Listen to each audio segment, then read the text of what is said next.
Tajikistan کا سفر شوال 1430 ہجری بمطابق اکتوبر 2009 عیسوی۔ بسم اللہ الرحمن الرحیم۔ الحمدللہ وقفا وسلام علی عبادہ الذین اصطفیٰ، اما بعد۔ شوال 1430 کے آغاز میں مجھے پاکستان میں تاجکستان کے سفارت خانے کی طرف سے پیغام ملا کہ تاجکستان کی حکومت اس مہینے حضرت امام اعظم ابو حنیفہ رحمۃ اللہ علیہ کے بارے میں ایک عالمی کانفرنس منعقد کر رہی ہے، جس میں مجھے بھی مدعو کیا گیا ہے۔ میں عام طور سے ایسی کانفرنسوں میں شرکت سے معذرت ہی کر لیا کرتا ہوں، اور اتفاق سے ان دنوں میں نے بنگلہ دیش جانے کا وعدہ کیا ہوا تھا، اس لیے عذر بھی واضح تھا۔ لیکن ہمارے یہاں تاجکستان کے جو طلباء زیر تعلیم ہیں، انہوں نے اصرار کیا کہ مجھے اس موقع پر یہ دعوت ضرور قبول کرنی چاہیے۔ ان کا کہنا تھا کہ اول تو یہ پہلا موقع ہے کہ تاجکستان کی حکومت کسی دینی موضوع پر ایسا اجتماع منعقد کر رہی ہے۔ دوسرے، عام حالات میں پاکستان کے علماء کا تاجکستان کا دورہ کرنا جو بہت مشکل ہے، اور اس موقع سے فائدہ اٹھاتے ہوئے اگر وہاں ایک سفر ہو جائے گا تو وہاں کے دینی حلقوں کے لیے تقویت کا باعث ہوگا۔ تاجکستان میں ہمارے دارالعلوم سے تعلیم پا کر بہت سے طلباء گئے ہیں، ان کے بھی ٹیلی فون آئے اور انہوں نے بھی اسی رائے کا اظہار کیا۔ چنانچہ اللہ تعالیٰ کے نام پر میں نے اس سفر کا ارادہ کر لیا، اور بنگلہ دیش کے میزبان بھی وہاں کا سفر مؤخر کرنے پر راضی ہو گئے۔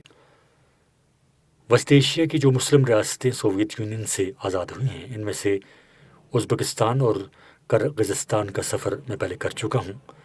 کرغزستان کا سفر نامہ شائع بھی ہو چکا ہے، لیکن تاجکستان کے سفر کا یہ پہلا موقع تھا، اور چونکہ کرغزستان اور روس کے سفر میں میرے محب مکرم جناب جاوید ہزاروی صاحب میرے ساتھ تھے، اور وہ ان ریاستوں کا بار بار سفر کر چکے ہیں اور وہاں کے حالات سے اچھی طرح باخبر ہیں، اس لیے میں نے ان سے درخواست کی کہ وہ بھی میرے ساتھ چلیں، اور وہ بھی بخوشی تیار ہو گئے۔ تاجکستان کا تعارف۔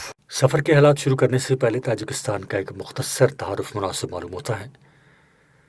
تاجکستان اس وقت ایک آزاد ریاست ہے جس کی آبادی کی بھاری اکثریت مسلمان ہے۔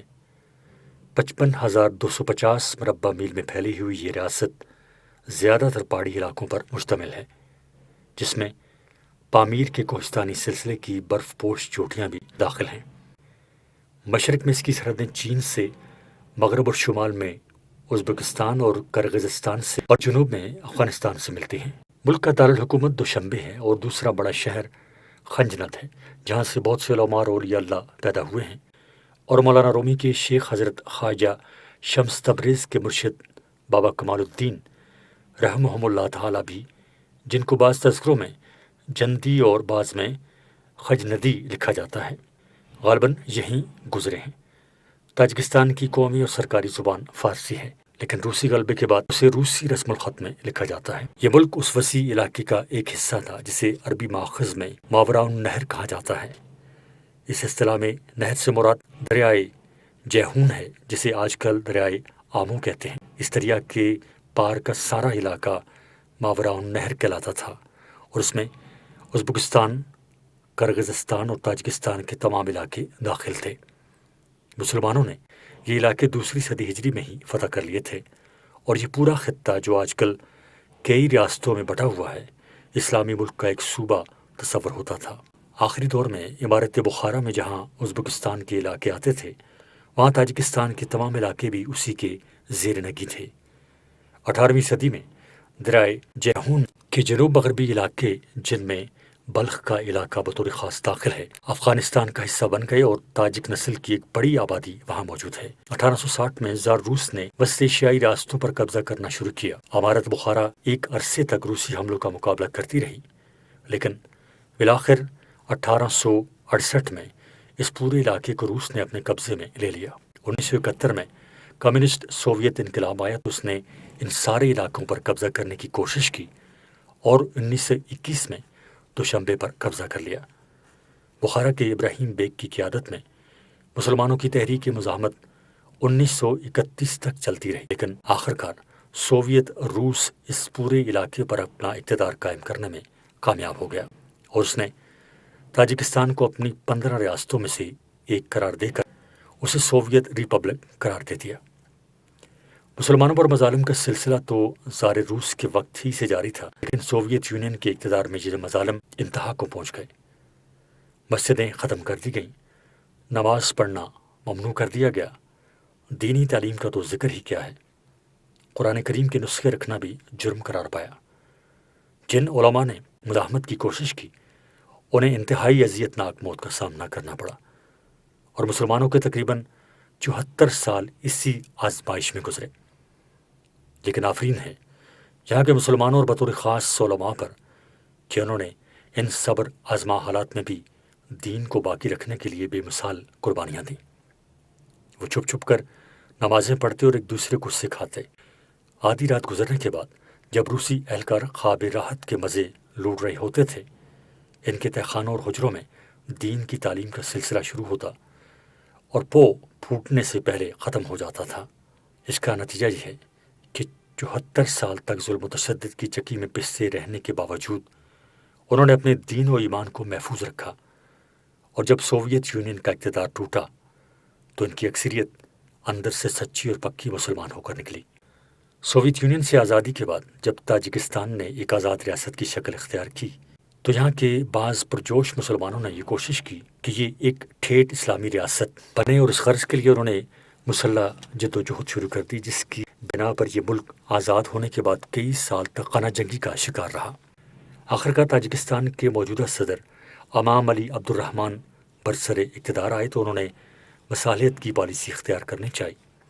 مسلح جد و جہد کے قائد عبداللہ نوری تھے، ان کو بھی یہ احساس ہوا کہ اس خانہ جنگی کے نقصانات زیادہ ہیں اور انہیں اپنی جد و جہد کا طریقہ بدلنا چاہیے، اس لیے وہ بھی صلح پر آمادہ ہو گئے، اور اس طرح دونوں گروہوں میں اس بات پر صلح ہوئی کہ عبداللہ نوری کی جماعت کو حزب اسلامی نام سے سیاست میں حصہ لینے کا حق ہوگا۔ چنانچہ جو حضرات مسلح جد و جہد کر رہے تھے انہوں نے پرامن جمہوری طریقے پر کام کرنا شروع کر دیا، اور اب وہ پارلیمنٹ کی رکنیت کے ذریعے اپنے مقاصد حاصل کرنے کی کوشش کر رہے ہیں۔ شروع میں ان کو پارلیمنٹ میں مؤثر نمائندگی حاصل تھی، لیکن نامعلوم اسباب کے تحت ان کی نمائندگی گھٹتی چلی گئی، اور اب پارلیمنٹ میں ان کی نشستیں تھوڑی ہی سی ہیں۔ لیکن اس کا نتیجہ یہ ہے کہ حکومتی پالیسیوں پر تنقید کی فی الجملہ آزادی ہے، اور اس کا کچھ نہ کچھ اثر ظاہر ہو جاتا ہے، لیکن دوسری طرف حکومت کو یہ خطرہ لگا رہتا ہے کہ دینی طاقتیں پھر سے اس کے لیے کوئی مسئلہ پیدا نہ کر دیں۔ چنانچہ ابھی تک پرائیویٹ مدرسوں کی اجازت نہیں ہے۔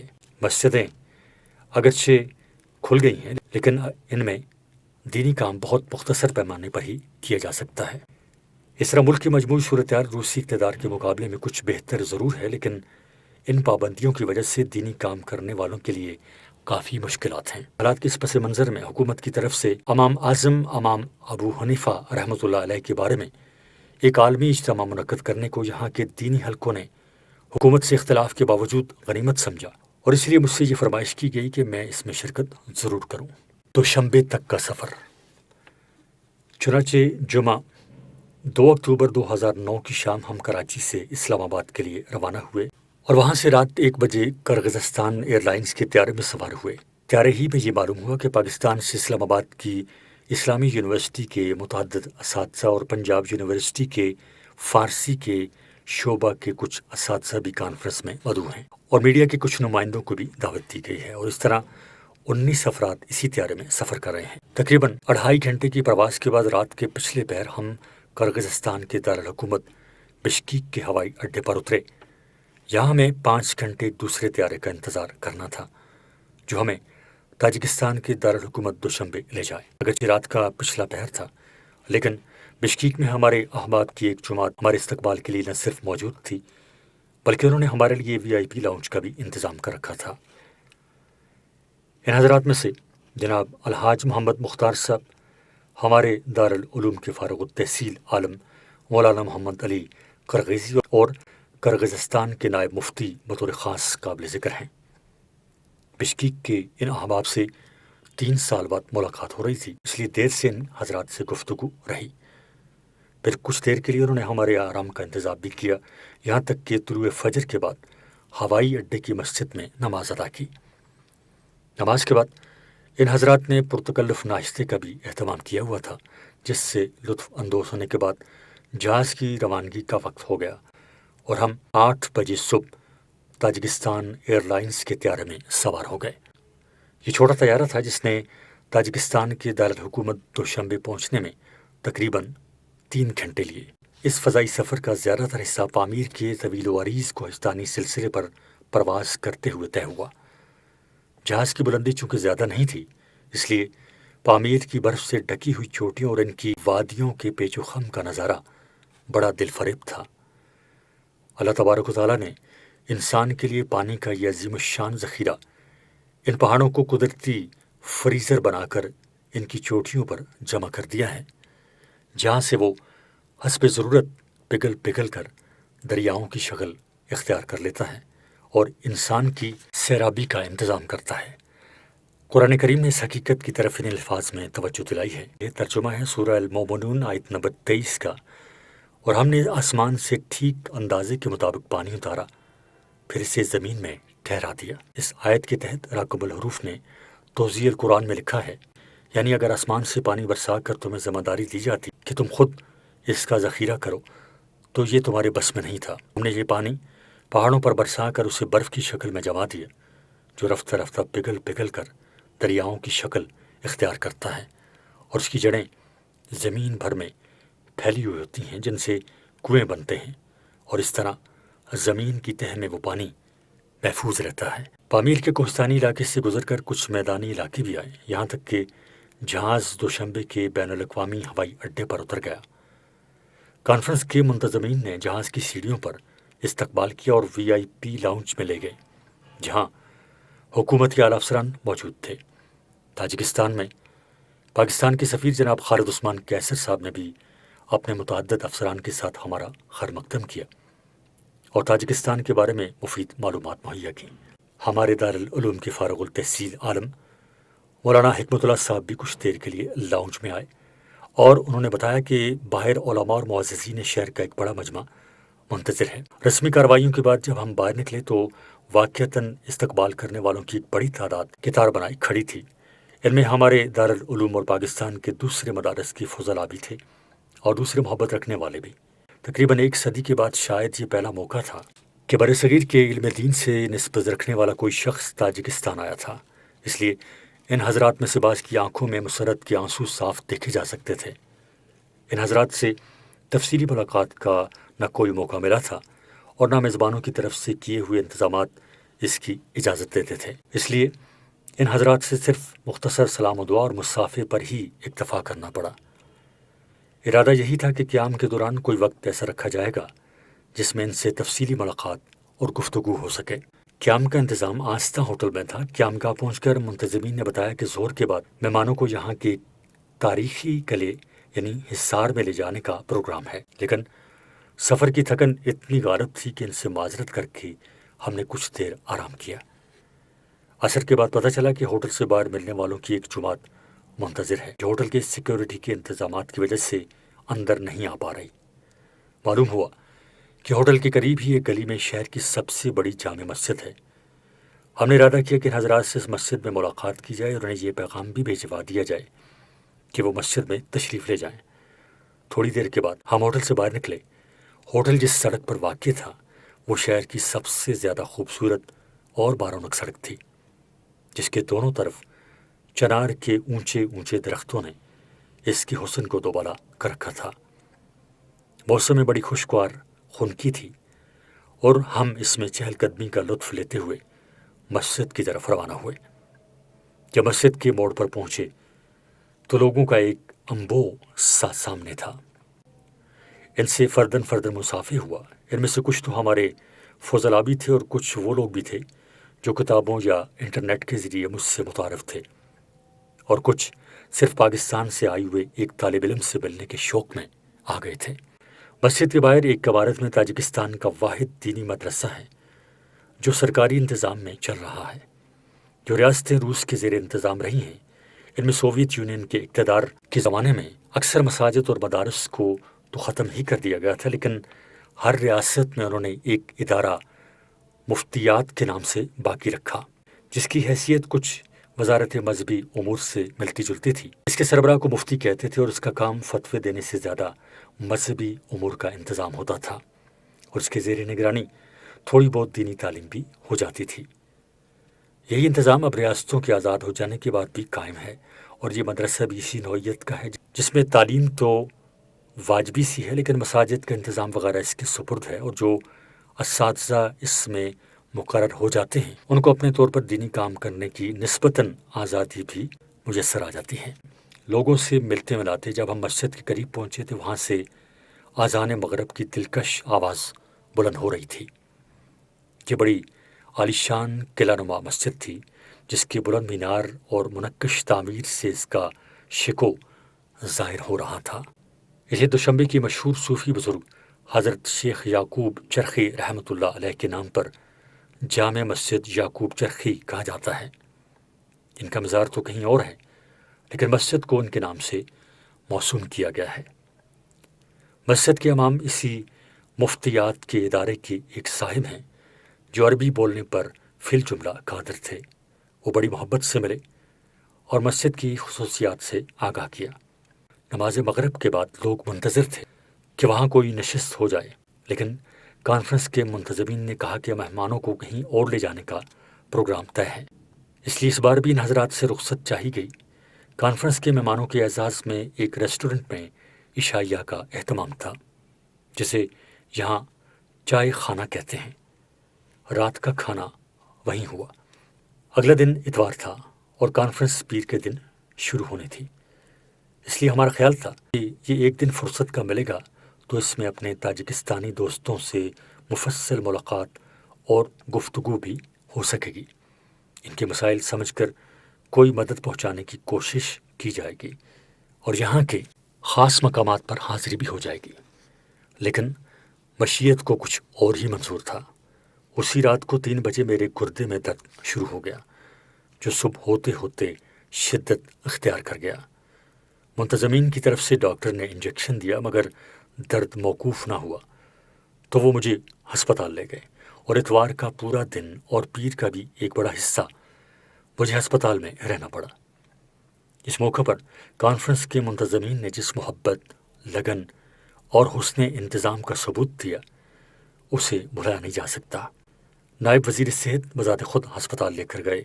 ہسپتال کے ڈائریکٹر نے اتوار کی چھٹی کے باوجود جن سینئر ڈاکٹروں کی ضرورت تھی انہیں بلا کر علاج کیا۔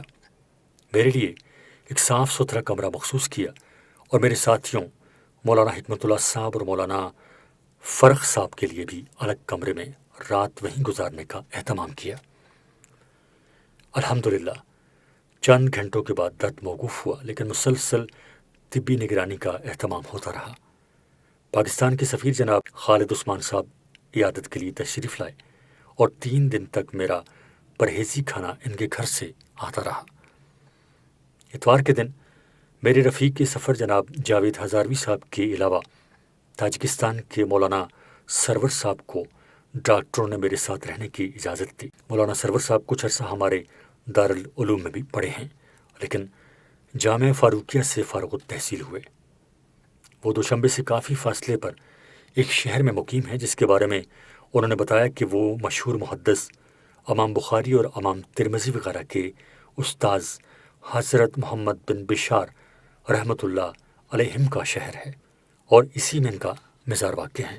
جب مجھے ہسپتال لے جایا جا رہا تھا تو وہ اس وقت ہوٹل میں مجھ سے ملنے آئے ہوئے تھے، اس لیے ہسپتال میں بھی ساتھ رہے اور بڑی محبت اور سمجھداری سے تیمارداری کرتے رہے۔ ہسپتال سے باہر سارے دن عیادت کرنے والوں کا ہجوم رہا۔